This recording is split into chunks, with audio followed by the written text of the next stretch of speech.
जय श्री राधे कृष्ण। आप सभी का आपके अपने YouTube channel VK Mishra present में स्वागत है। आइए आज आप सब सुनेंगे रमा एकादशी द्वादशी पारण के दिन तुलसी माता की कथा। जो भी भक्त सच्ची श्रद्धा के साथ नियम और निष्ठा के साथ एकादशी का व्रत करते हैं, एकादशी के व्रत में भगवान विष्णु का पूजन करते हैं, माता लक्ष्मी का पूजन करते हैं और वहीं पे माता तुलसी का पूजन करते हैं। तुलसी वृक्ष के नीचे दीपक जलाते हैं और भगवान विष्णु को तुलसी दल अर्पित करते हैं। इससे भगवान विष्णु का माता तुलसी का कृपा प्राप्त होता है और व्यक्ति के सभी प्रकार के पापों का नाश होता है। एकादशी का व्रत बड़ा ही पवित्र माना गया है और वहीं पे जो भी भगवान विष्णु को तुलसी दल अर्पित करते हैं उनके ऊपर विशेष प्रकार से भगवान विष्णु का कृपा सदैव बना रहता है। हिंदू धर्म में तुलसी का वृक्ष जो कि बड़ा ही पवित्र माना गया है, जहाँ पर भी तुलसी का पौधा होता है वहाँ पर यम के दूत असमय नहीं आते जाते हैं और प्रत्येक दिन माता तुलसी का पूजन किया जाता है। माता तुलसी का जो कि पूजन करना चाहिए, तुलसी वृक्ष के नीचे प्रत्येक दिन दीप जलानी चाहिए और विशेष प्रकार से जो कि कार्तिक के महीने में भगवान शालिग्राम के साथ माता तुलसी का विवाह संपन्न कराया जाता है। इससे जो कि अनंत फलों की प्राप्ति होती है। तो आइए सुनते हैं माता तुलसी से जुड़ी हुई पौराणिक कथा। अगर आप एकादशी व्रत द्वादशी पारण के दिन ब्राह्मण दक्षिणा, अन्नदान, वस्त्र दान आदि के लिए देना चाहते हो तो आप अपने श्रद्धा और सामर्थ्य के अनुसार हमें डिस्क्रिप्शन में जाकर के वहां से गूगल पे, फोन पे या अकाउंट नंबर के माध्यम से आप अपने श्रद्धा और सामर्थ्य के अनुसार हमें ब्राह्मण दक्षिणा प्रदान कर सकते हैं। तो आइए सुनते हैं रमा एकादशी द्वादशी पारण के दिन तुलसी माता की कथा। तो बोलिए प्रेम से माता तुलसी की जय, भगवान विष्णु की जय, भगवान शालिग्राम की जय, सर्वदेवी देवता की जय। माता तुलसी से जुड़ी हुई एक पौराणिक कथा जो कि बड़ी ही प्रचलित है। श्रीमद् देवी भागवत पुराण में इनके दिव्य अवतरण की दिव्य लीलाएं और कथाएं बतलाई गई है। एक बार भगवान शिव ने अपने तेज को समुद्र में फेंक दिया।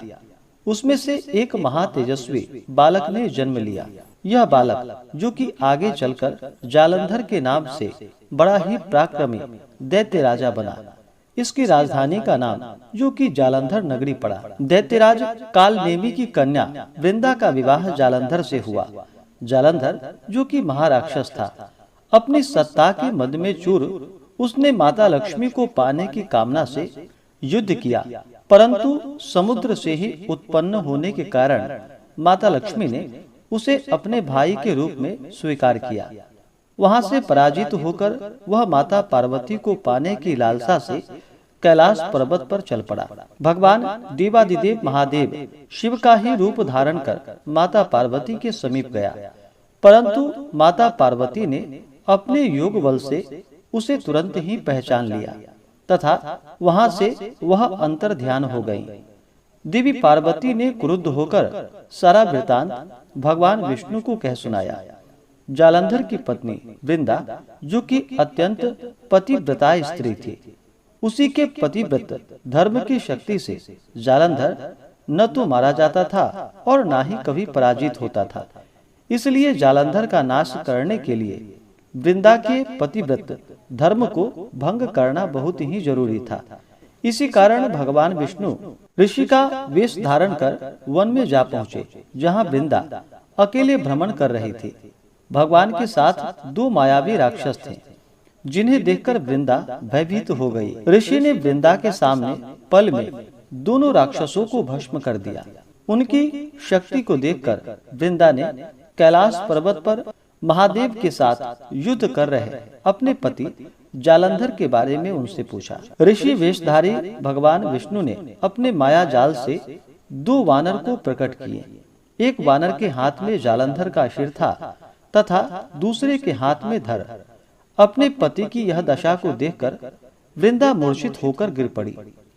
होश में आने पर उन्होंने ऋषि रूपी भगवान से विनती की कि वह उसके पति को जीवित कर दे। भगवान ने अपनी योग माया से पुनः जालंधर का सिर धड़ से जोड़ दिया परंतु स्वयं भी उसी शरीर में प्रवेश कर गए। वृंदा को इस छल का जरा भी आभास न हुआ। जालंधर बने भगवान विष्णु के साथ वृंदा, जो कि पतिव्रता का व्यवहार करने लगी, जिससे उसका सतीत्व भंग हो गया। ऐसा होते ही वृंदा का पति जालंधर, जो कि देवादिदेव महादेव भगवान शिव शंकर से युद्ध कर रहा था, वह वहां पर हार गया और मारा गया। इस सारी लीला का जब वृंदा को पता चला तो उसने क्रुद्ध होकर भगवान विष्णु को शिला होने का श्राप दे दिया तथा स्वयं भी सती हो गई। जहाँ वृंदा भस्म हुई थी वहां पर तुलसी का पौधा उगा। भगवान विष्णु ने वृंदा से कहा कि हे वृंदा, तुम अपने सतीत्व के कारण मुझे लक्ष्मी से भी अधिक प्रिय हो गई हो। अब तुम तुलसी के रूप में सदा ही मेरे साथ रहोगी। जो मनुष्य मेरे शालिग्राम रूप के साथ तुलसी का विवाह करेगा, पूजन करेगा, उसे इस लोक और परलोक में विपुल यश की प्राप्ति होगी। जिस घर में तुलसी होती है वहां पर यम के दूत असमय नहीं आ जा सकते। गंगा व नर्मदा के जल में स्नान तथा तुलसी का पूजन, जो कि बराबर माना जाता है, चाहे मनुष्य कितना भी पापी क्यों न हो। मृत्यु के समय जिसके प्राण मंजरी रहित तुलसी और गंगा जल मुख में रखकर निकल जाते हैं, वह पापों से मुक्त होकर वैकुंठ धाम को प्राप्त होता है। जो मनुष्य तुलसी व आंवलों की छाया में अपने पितरों का श्राद्ध करता है, उसके पितर भी मोक्ष को प्राप्त हो जाते हैं। इसी प्रकार से जो भी भक्त सच्ची श्रद्धा के साथ, नियम और निष्ठा के साथ माता तुलसी का पूजन करते हैं, भगवान विष्णु भगवान शालिग्राम का पूजन करते हैं, तुलसी वृक्ष के नीचे दीपक जलाते हैं और कार्तिक के महीने में खास करके भगवान शालिग्राम के साथ तुलसी का विवाह संपन्न कराते हैं, तो उन्हें विपुल यश की प्राप्ति होती है तथा कन्यादान का फल प्राप्त होता है। सभी प्रकार के पापों का नाश होता है तथा विशेष प्रकार से माता तुलसी भगवान विष्णु माता लक्ष्मी की कृपा प्राप्त होती है। तो आशा करता हूँ कि यह जानकारी आपको अच्छा लगा हो।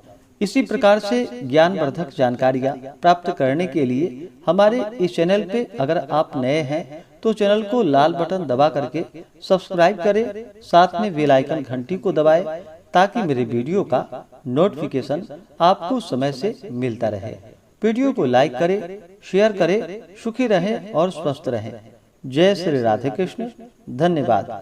आप सभी भक्तों के ऊपर माता तुलसी भगवान विष्णु भगवान शालिग्राम का कृपा सदैव बना रहे। सभी सदा स्वस्थ रहें और सदा खुशहाल रहें।